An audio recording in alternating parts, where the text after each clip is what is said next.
but this is a big win for Europe and for actually Western civilization. For years, past administrations failed to get most allies to contribute even the 2%. I remember when I came here, we had 4 countries that were up to 2%. And I remember Poland was there. A couple of them were there. And but most of them were. We had 28 at the time. As you know, it's increased a little bit. And they've agreed now to more than double their budgets in all cases. And Europe stepping up to take more responsibility for its security will help prevent future disasters like the horrible situation with Russia and Ukraine. And hopefully we're going to get that solved.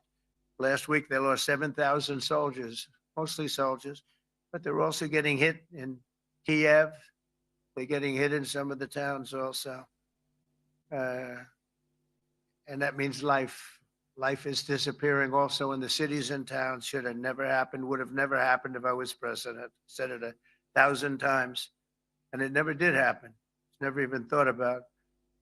But it's vital that this additional money be spent on very serious military hardware, not bureaucracy. And hopefully that hardware is going to be made in America because we have the best hardware in the world. You saw that where 14 missiles were shot at us the other day. And they were very nice. They gave us warning. They said, we're going to shoot them. Is 1 o'clock okay? They said, it's fine. And everybody was emptied off the base. So they couldn't get hurt except for the gunners. They call them the gunners. And out of 14 high-end missiles that were shot at the base in Qatar, all 14, as you know, were shot down by our equipment. Amazing stuff. Amazing that they can do. It's like shooting a bullet with a bullet. It's the same thing if you think about it. 14 out of 14, and they weren't even that surprised. I said, do you do that well often? They say, we pretty much do, sir. The Ukraine crisis has also highlighted the urgency of rebuilding our defense industrial base, both in the United States and among the allied nations. We cannot afford to be dependent on foreign adversaries for critical minerals. And as you know, we made a deal with Ukraine to take a vast amount of the land they have for minerals. We need it. And once again, I want to thank all of the people in the Netherlands, incredible people. It's a great place. And all of the NATO allies for the tremendous summit that we just had. A letter just came in and a statement came in from the Atomic Energy Commission of Israel. And I just wondered, this is an official letter, and they're very serious people, as you know. The devastating U.S. strike on Fordo destroyed the site's critical infrastructure and rendered the enrichment facility totally inoperable. It was devastated. We assessed that the American strikes on Iran's nuclear facilities has set back Iran's ability to develop nuclear weapons for many years to come. This achievement can continue indefinitely if Iran does not get access to nuclear material, which it won't. It's so sad that that whole thing had to go. But I just want to thank our pilots. You know, they were maligned and treated very bad, demeaned by fake news CNN, which is back there, believe it or not, wasting time, nobody's watching them. So they're just wasting a lot of time, wasting my time. And the New York Times, they put out a story that, well, maybe they were hit, but it wasn't bad. Well, it was so bad that they ended the war. It ended the war. Somebody said in a certain way, you know, that it was so devastating, actually. If you look at Hiroshima, if you look at Nagasaki, you know, that ended a war too. This ended a war in a different way, but it was so devastating. Also, they have out of Dubai, just came that Iran's foreign ministry spokesman, this is Iran's foreign ministry, says its nuclear installations were very badly damaged by the American strike. So what bothered me about these reports were fake reports put out by the New York Times, failing, I call it the failing New York Times because it's doing terribly. Without me, it would be doing no business at all. But, and by fake news, CNN and MSDNC, all of these terrible people, you know, they have no credibility. You know, when I started, they were at 94% credibility, the media. Now it's at 16%. And I'm very proud of it because I've exposed it for what it is. But When I saw them starting to question the caliber of the attack, was it bad? Well, it was really bad. It was devastating. They were obliterated. In fact, you can't get into the tunnels. They just put that over. That just came out. They can't. There's nothing. There's no way you can even get down. The whole thing is collapsed in a disaster. And I think all of the nuclear stuff is down there because it's very hard to remove. And we did it very quickly. When they heard we were coming, it was, you can't move it. Very hard, very dangerous actually to move too. And they also knew we were coming. So I don't think too many people want to be down there knowing we're coming with the bunker busters, as we call them. We're the only ones that have them. We have the best equipment, best nuclear equipment, and we have the best equipment in the world. And by the way, we can't forget our submarine, which was out there, submarines actually, but submarine was out there. We shot 30 rockets into an area, every single one of them. I think it was almost 400 miles away, I think, Pete, right? 400 and long. It was in the ocean, long ways away. And we shot a total of 30. Every single one of them hit within 9 inches from where it was supposed to be. It took out a lot because we didn't do just 4, though. We did 2 others in addition, which hadn't been completely destroyed. So we hit them with a submarine from hundreds of miles away. Amazing, just amazing equipment. Greatest submarines in the world. Nobody's even close. They're 20 years behind us when it comes to submarine technology. So that's one, and the other was from the Atomic Energy Commission, and they have about 3 or 4 of them now coming in from atomic energy commissions from various places. But the one that we have that just came out, we released it a little while ago, was from the Israeli Atomic Energy Commission. But numerous of them are getting to see the site, and the site has been demolished. And again, we had these brave patriots, these incredible flyers, these people that can fly a plane better than anybody can fly a plane, going into very hostile territory, flying into the territory that has got more missiles and things pointed at it, but it was very stealth. They didn't get to see it. It was dark. That's the amazing thing about the shots. They hit the shots perfectly, and yet it was dead dark. There was no moon. There was no light. It was virtually moonless. It was very dark, and the shots were hit perfectly. But when they get demeaned, and they were very upset about it because they knew how strong it would be. Back in Missouri, the pilots flew about 36 hours, 2 ways, far distance, and in those incredible B-2s. And we then had the F-22s, and we had the F-35s, and we had other planes, and we had, I think, a total of 52 tankers. That means the big tankers, because the refueling was a lot for all of the different planes that we sent. Incredible operation. And I have to say, General Raisin Kane was incredible. That's why he beat ISIS, and we beat ISIS in a matter of weeks. I was told it would take 4 to 5 years. We did it in a few weeks, and he was great. That's why he's the head of the Joint Chiefs of Staff right now, because I had a very good experience with him. He knocked out ISIS in a period of literally a few weeks. Amazing. And it was supposed to take a few years, 5 years to be exact. So we had a great victory there, and we then came here, and I think we had a great victory here. But this is an ongoing project. This is the safety of Europe, the safety of the world. And they've raised it from 2% to 5%, something which nobody, and you're talking about over $1 trillion a year. So we're talking about a lot of money from coming in from countries that were not paying nearly enough to be effective. So I have, as you know, Marco Rubio with me, and Pete Hegseth, Secretary of State and Secretary of War. Should we say Secretary? You know, it used to be called Secretary of War. Maybe for a couple of weeks we'll call it that, because we feel like warriors. Used to be called Secretary of War. In fact, if you look at the old building next to the White House, you can see where it used to be Secretary of War. Then we became politically correct, and they called it Secretary of Defense. I don't know, maybe we'll have to start thinking about changing it, but we feel that way. Do we have any questions, please? Wow. That's a lot of questions. Who's a nice person? Oh, you're not a nice person, but I'll let you ask one. Go ahead. What's he going to ask? He is not nice at all. I know him well. Thank you, Mr. President. Yeah. Thank you for taking the time before flying home.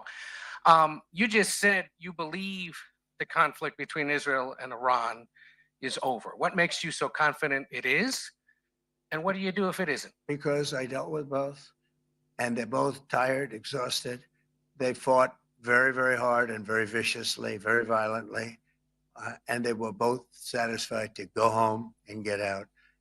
And can it start again? I guess someday it can. It could maybe start soon. I think a big telltale sign was when, as you know, Iran somewhat, by not much, violated the ceasefire. And Israel had the planes going out that morning, and there were a lot of them, 52 of them. And I said, you got to get them back. And they brought them back. They didn't do anything. They brought them back. It was very good. I thought it was amazing, actually. They have fought a hell of a war. They fought very hard. I think the war ended, actually, when we hit the various nuclear sites with the planes. And I just hope you people can give these pilots, these are the best pilots in the world. They're the best shots in the world. They call them shots. That's what they are. And wait a minute. And I just hope you can give them the respect they deserve, because they came home to fake news and like, oh, gee, there was hardly any damage. The things are decimated. So, but I think, no, I think they're very much finished. I think Israel's going to get back to doing what they do. And I think that Iran's going to get back. You know, Iran has a huge advantage. They have great oil and they can do things. I don't see them getting back involved in the nuclear business anymore. I think they've had it. They've been at it for 20 years. And I don't see that happening either. Now, if it does, we're always there. It won't be me. It'll be somebody else, but we're there. We'll have to do something about it. Yes, please, go ahead. Go ahead. Oh, fake news, CNN? Oh, yeah. Here we go. Wait till you hear this question. Thank you, sir. You should really say how great our soldiers and our warriors are. I think everyone appreciates our soldiers and our warriors. I do have two questions for you, Mr. President. You just cited Israeli intelligence on these attacks. Earlier, you said U.S. intelligence was inconclusive. Are you relying on Israeli intelligence for your assessment of the impact of the strikes? No, this is also, Iran made the statement. And it's also, if you read the document that was given, that Pete can talk about if you'd like, the document said it could be very severe damage, but they didn't take that. They said it could be limited or it could be very severe. They really didn't know, other than to say it could be limited or it could be very, very severe. And you didn't choose to put that because it was very early after. Since then, we've collected additional intelligence. We've also spoken to people who have seen the site, and the site is obliterated. And we think everything nuclear is down there. They didn't take it out. Okay, question, please, go ahead. Go ahead.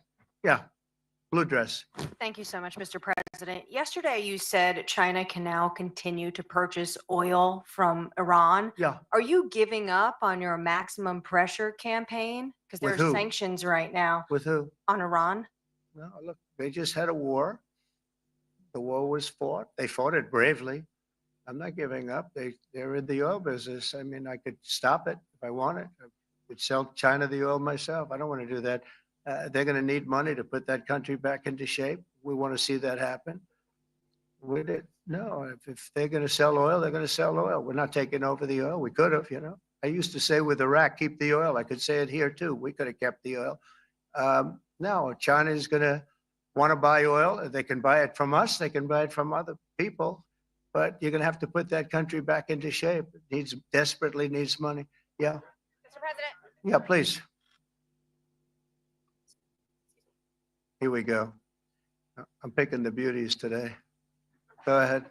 Mr. President, Secretary General Rutte has described President Putin as an adversary, a threat, an enemy. Do you view him the same way? And in addition to that, you mentioned General Kane, your chief of staff, the chairman of the Joint Chiefs of Staff. General Kane. Yes, he has said that Mr. Putin has territorial ambitions beyond Ukraine. Do you view that in the same way? Possible. I mean, it's possible. I know one thing. He'd like to settle. He'd like to get out of this thing. It's a mess for him. He called the other day. He said, can I help you with Iran? I said, no, you can help me with Russia. Because, you know, in the last few weeks, we took care of India and Pakistan, Kosovo, Serbia. I think on Friday we have coming in, the Congo is coming in and Rwanda is coming in. That was a vicious war that went on, a machete war, heads chopped off all over Africa. They're coming in. We did 2 others in addition to that. Nobody's ever done anything like this. No, I consider him a person that's, I think, been misguided. I'm very surprised, actually. I thought we would have had that settled easy. I've settled 4 of them in the meantime, but he did call up and he said, he's close to Iran. He'd like to help us get a settlement. I said, no, you help me get a settlement with Russia. And I think we're going to be doing that too. Yeah, please. Go ahead, please. Thank you, Mr. President. You've made clear your position on what impact the strikes had. I wanted to ask you what is next with Iran. For instance, is there any indication from U.S. intelligence that Iran was able to move any material, including No, we just the uranium? opposite. We think we hit them so hard and so fast, they didn't get to move. And if you knew about that material, it's very hard and very dangerous to move. It's called, many people, they call it dust, but it's very, very heavy. It's very, very hard to move. And they were way down, they're 30 stories down. They're literally 30, 35 stories down underground. Oh yeah, we think we think it's covered with granite, concrete, and steel. Can I ask you, are you interested in restarting negotiations with Iran? And if so, have they reciprocated? So Or is our this sort of a people, settled Marco matter? could answer, but our people are not, I'm not.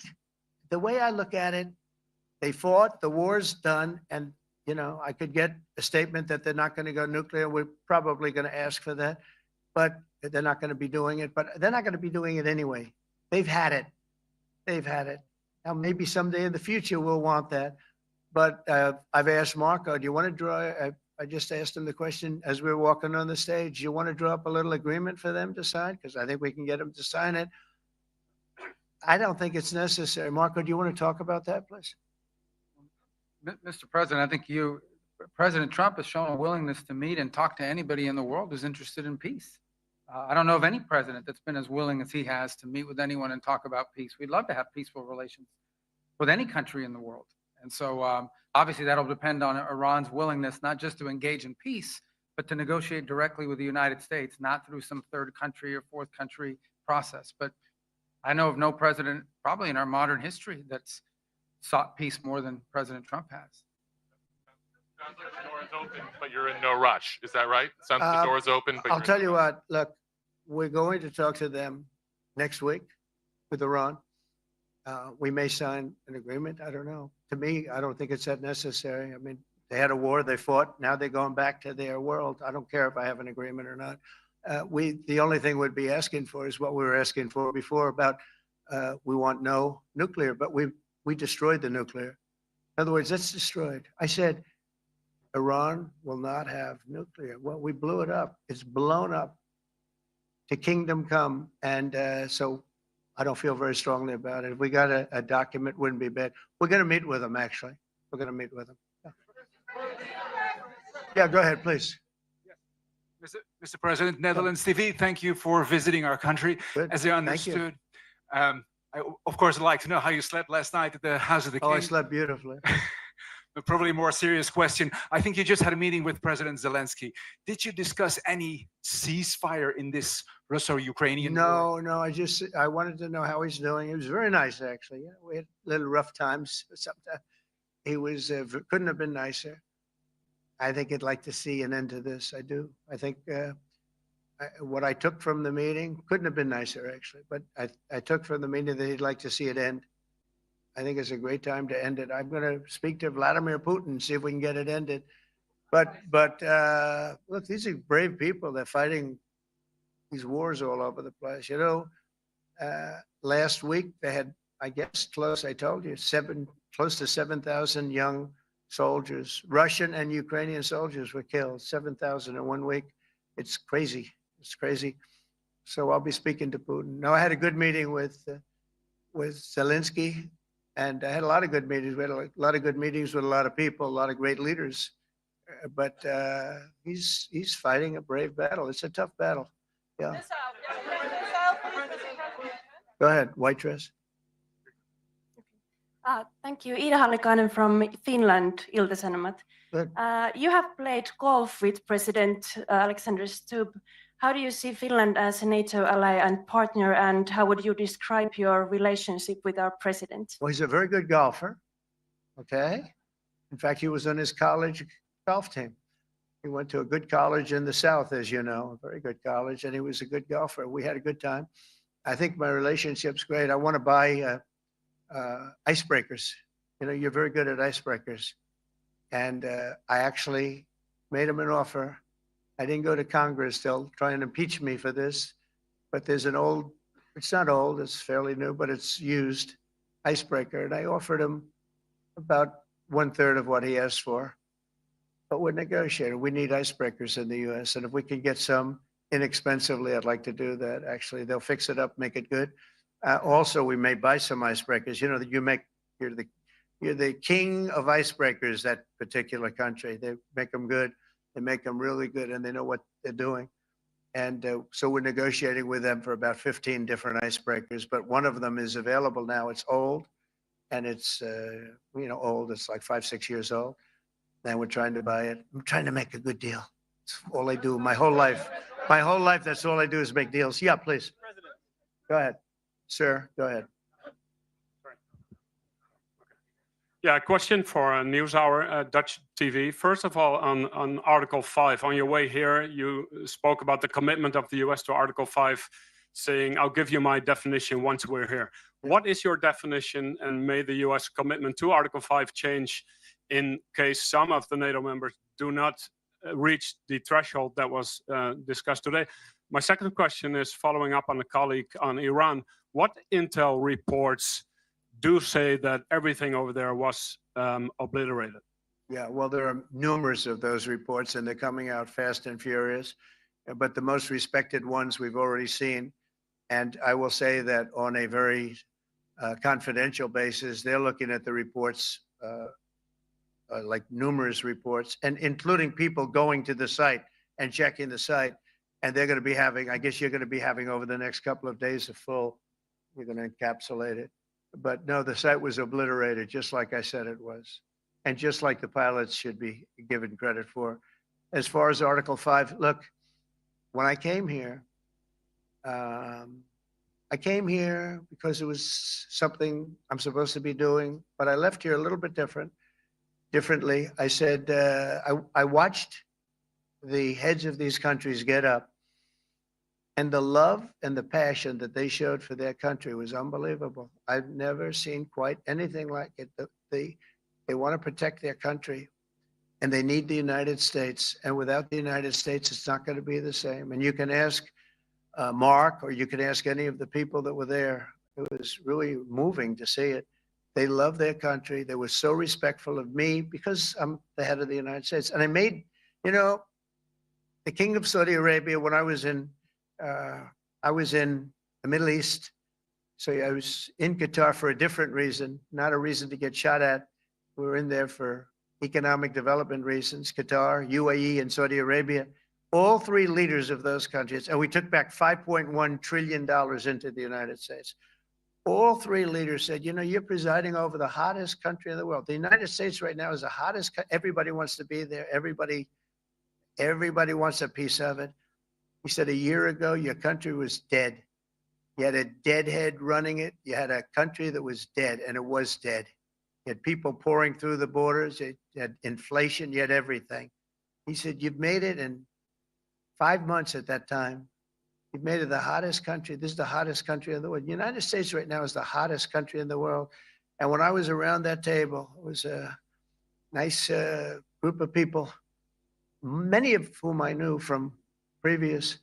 When I saw the passion they had for the country, and almost everyone, and you probably have the tapes, it was very public, but almost every one of them said, thank God for the United States. Without the United States, they couldn't really have NATO. It wouldn't work. It wouldn't work. It will in the future because now they're paying much more money, but it wouldn't work. It was great. And I left here differently. I left here saying that these people really love their countries. It's not a ripoff. and we're here to help them protect their country. Okay, we'll do one or two more. Thank you, Mr. President. Yeah. A question on Spain. Are you satisfied with today? Oh, I think Spain's terrible what they've done. No, I do. They're the only country that won't pay the full up. They want to stay at 2%. I think it's terrible. And you know, they're doing very well. The economy is very well. And that economy could be blown right out of the water with something bad happening. You know, Spain is the only country that, are you from Spain? Yeah. Good, congratulations. You're the only country that is not paying. I don't know what the problem is. I think it's too bad. So we'll make it up. You know what we're going to do? We're negotiating with Spain on a trade deal. We're going to make them pay twice as much. And I'm actually serious about that. We're going to make Spain, I like Spain. I have so many people from Spain that it's a great place and they're great people. But Spain is the only country out of all of the countries that refuses to pay. And, you know, so they want a little bit of a free ride, but they'll have to pay it back to us on trade because I'm not going to let that happen. It's unfair. It's unfair to NATO. All right, sir, please. Go ahead, right in the back. Yeah, you, tall one. The tall man.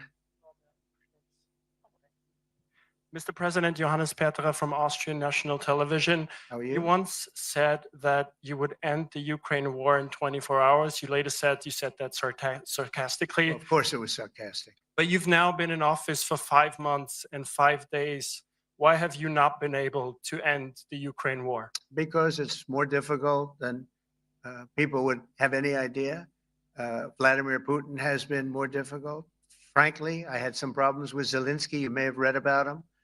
And it's been more difficult than other wars. I mean, look, we just ended a war in 12 days that was simmering for 30 years, frankly.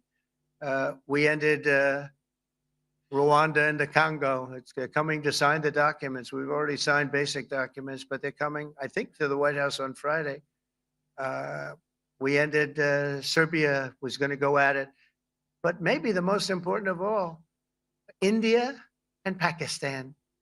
And that wasn't whether or not they may someday have nukes like we're talking about in the Middle East, like we're talking about with Israel and Iran. This is they have nuclear weapons. I ended that with a series of phone calls on trade. I said, look, if you're going to go fighting each other, it was getting very bad. You know how bad that last attack was. It was really bad. If you're going to go fighting each other, we're not doing any trade deal. No, no, no, you have to do a trade deal.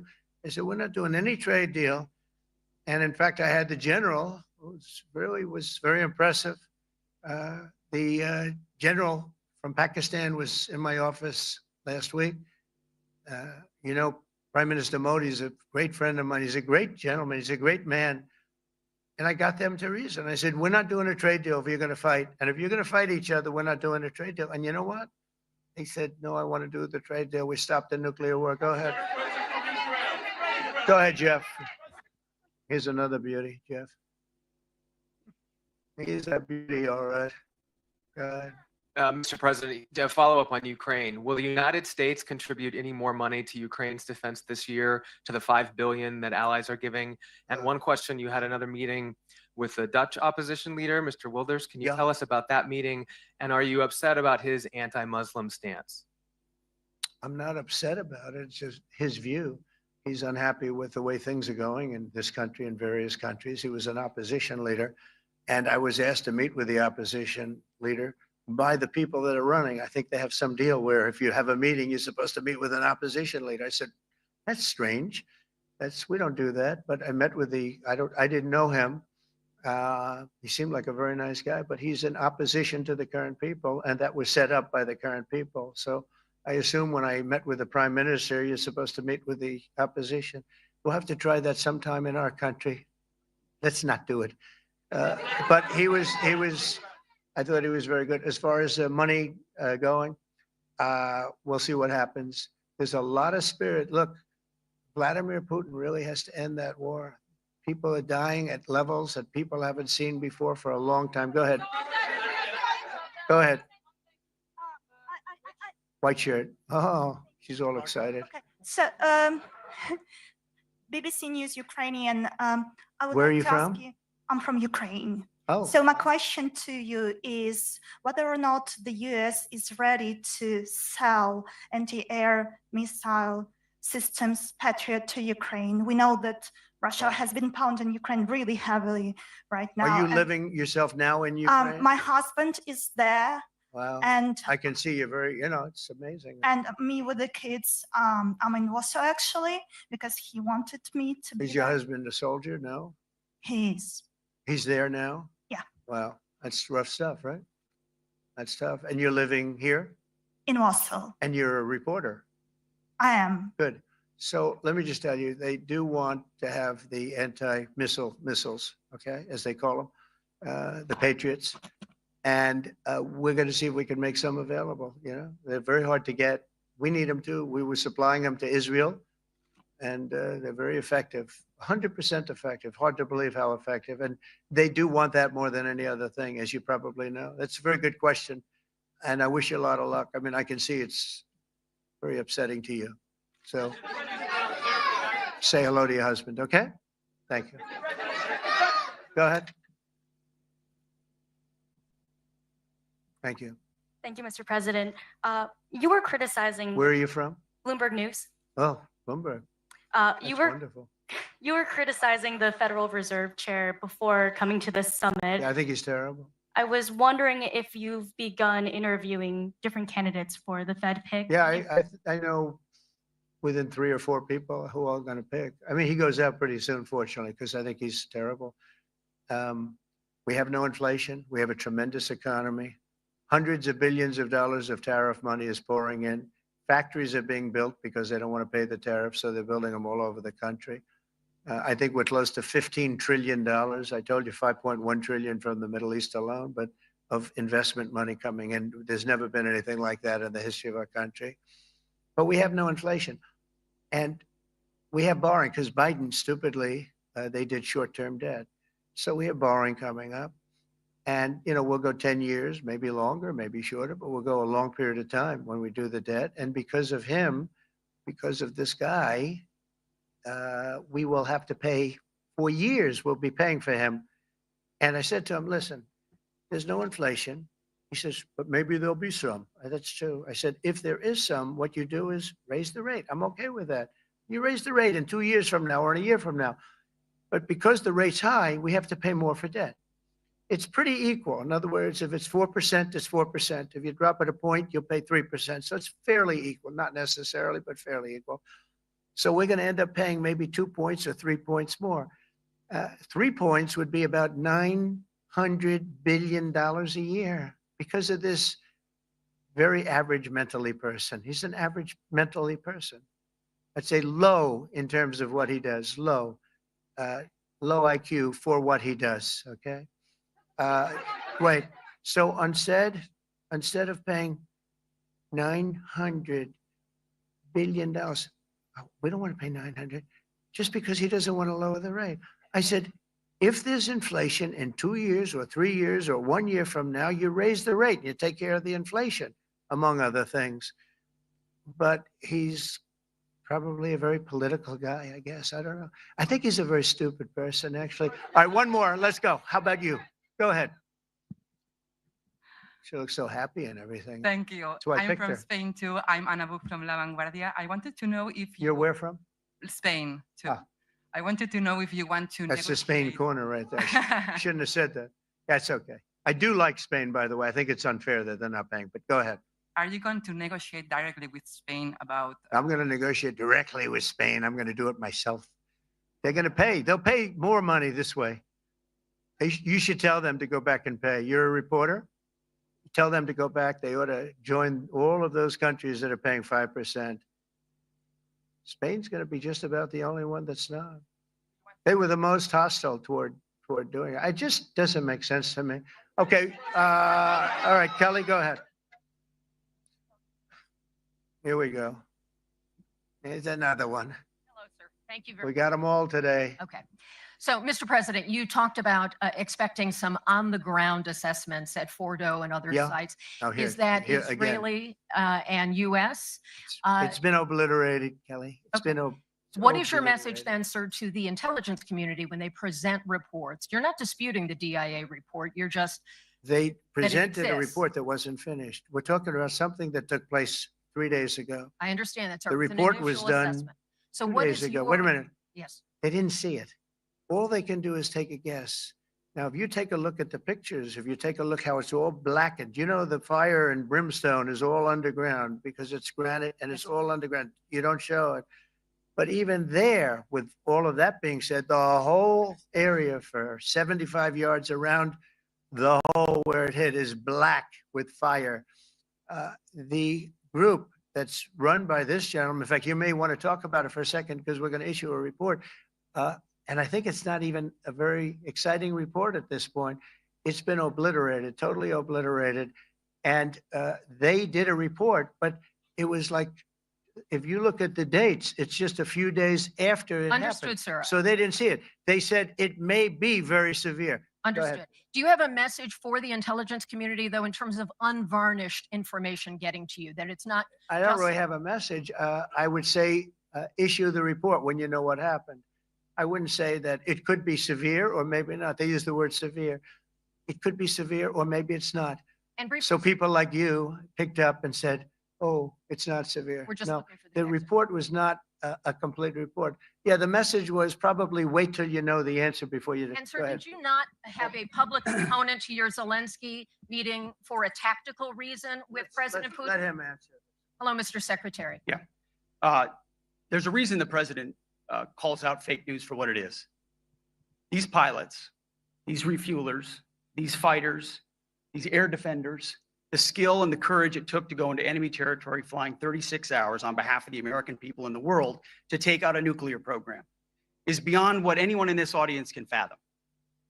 And then the instinct of CNN, the instinct of the New York Times is to try to find a way to spin it for their own political reasons to try to hurt President Trump or our country. They don't care what the troops think.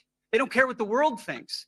They want to spin it to try to make him look bad based on a leak. Of course, we've all seen plenty of leakers. And what do leakers do? They have agendas. And what do? Do they share the whole information or just the part that they want to introduce? And when they introduce that preliminary, a preliminary report that's deemed to be a low assessment, you know what a low assessment means? Low confidence in the data in that report. And why is there low confidence? Because all of the evidence of what was just bombed by 12 30,000-pound bombs is buried under a mountain, devastated and obliterated.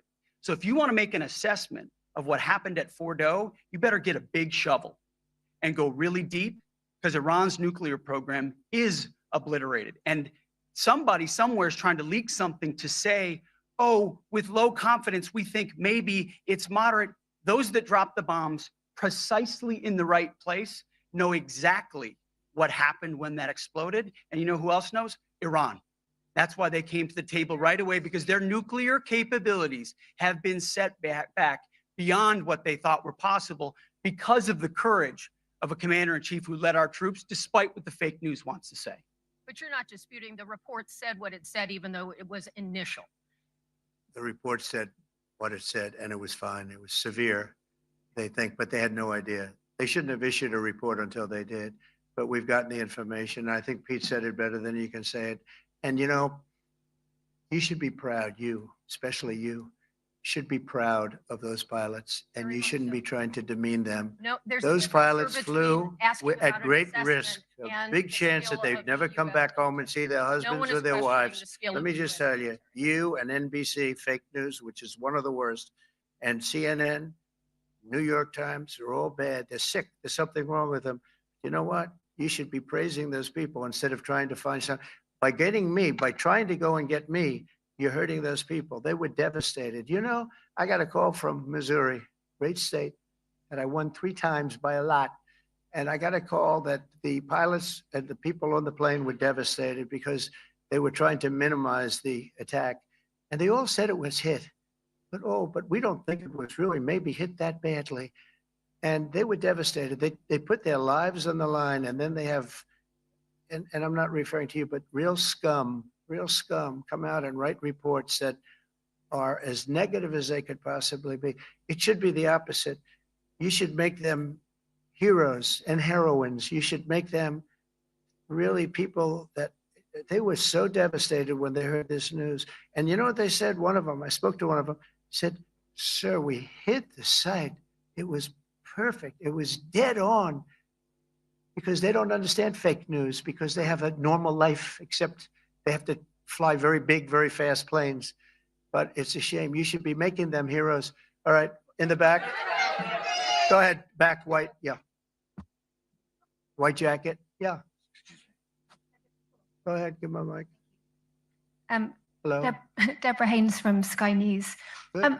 Mark Rutte, the NATO chief, who Mark. is your friend, he called you daddy earlier. Do you regard your NATO allies as kind of children? No, he likes me. I think he likes me. If he doesn't, I'll let you know. I'll come back and I'll hit him hard, okay? No, Do you he did. He did it very affectionate. Daddy, you're my daddy.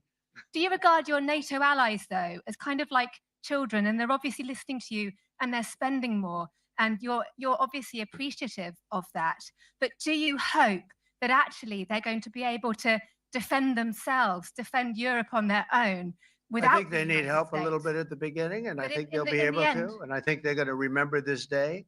And this is a big day for NATO. You know, this was a very big day. They took it.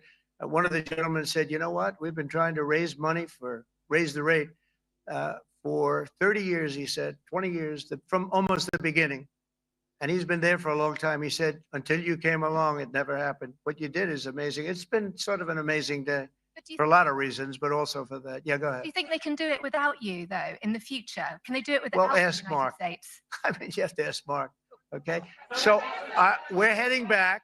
We're heading back. I want to thank these two gentlemen behind me. They're incredible people, both of them. They've done a fantastic job. And Susie's in the front and she's done great. And Monica, thank you very much. It was quite an exciting time. And we're going to be heading back. We'll be back soon, and we'll see you in Washington, D.C. Remember this, we have the hottest country anywhere in the world. Thank you very much, everybody. Thank you.